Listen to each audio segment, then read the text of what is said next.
sa Pilipinas. Last time pumunta dito yung Shakey's and invitationals din po sila. And nagkaroon sila ng mga heritage site visit within Metro Manila. Magkakaroon din po ba tayo dito?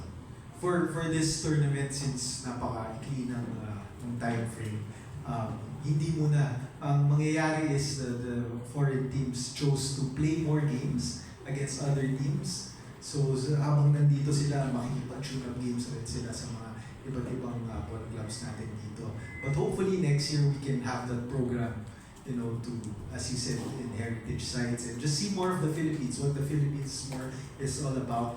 And yung mga tao, makita nila kung gaano ka okay sumuporta talaga yung mga tao dito, lalo na sa sports. Good morning, Kong Jai. I from WPB. Yun, so yun kasi, I remember before sabi ni Chairman Pat na parang ayaw na pagamitin yung ultra for basketball purposes. Paano na pa si Chairman Pat na gamitin yung ultra? I think nagkataon rin na sa dami ng events sa ultra, vacant yung ultra, and it aligns with the goal of the PSC in terms of uplifting the level of play here for basketball in the Philippines also. So kung paano na pa ako si Chairman Pato Gregorio, malaking thank you rin talaga sa SPP because the SPP is the NSA for basketball and they work closely together with the PSC. And just like what Coach Ryan said, they're very open not just to Asia Basket but also to all other tournaments. If it aligns with their goals, it's sustainable and it's feasible, then of course the SPP and the PSC will support everything para sa growth of Philippine sports. Questions? Opening ceremony. Meron pa ba tayong simple opening ceremony? What kind of program are we going to have? For the opening, we're going straight to the games. But for the ending, we will be hosting a dinner, a Thanksgiving dinner for the teams in the PSC complex as Faith is helping us organize that. So this is where we can build relationships with these countries na kahit paano makakatulong pa rin in growing basketball and the Philippine sports industry.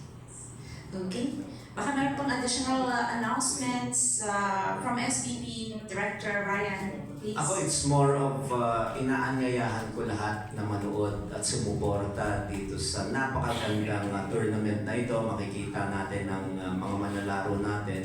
And we can see how our own can compete against international competition. And aside from that, I also would like to congratulate and thank yung initiatives ni Coach and Commissioner Jai Reyes. Dahil importante talaga that someone starts it and it becomes a tool for us to further develop our sport. And of course, Chairman Pato, our chairman sa PSC, and our leadership in SPP na talagang fully supportive sa mga adhikain ganito. Chairman MVP, President Ricky Vargas, and of course, our Executive Director, Erica Lee. So more power to you, Coach Jai, and more power to all the things that you're doing. DSBB will always be here to support those programs. Thank you, Coach Ryan, Director Ryan, SVP. Yes, Coach, Commissioner Jai Reyes, please. Ang dami mong roles. Well, hopefully kasi galing ako na coach ni Coach Ryan. Hindi natin linya yan. Pero maraming salamat sa SVP, kay Coach Ryan, kay EDR, kay was MVP and was Ricky Vargas. And of course, to the whole PSC team, Faith, Chairman Pato Gregorio, thank you very much for making this possible. I know there's a lot of hard work and hindi naman sigurado yung success ng tournament, but with the help of everybody and the vision that is pure, I think we're starting somewhere in making this a big tournament in the future. Okay, this early congratulations and all the best, okay, to this NSAC World Invitational. Okay, Phil Sports Pasig, August 14 to 16. Sige po, salamat. Okay, PSA Forum will be back in a while.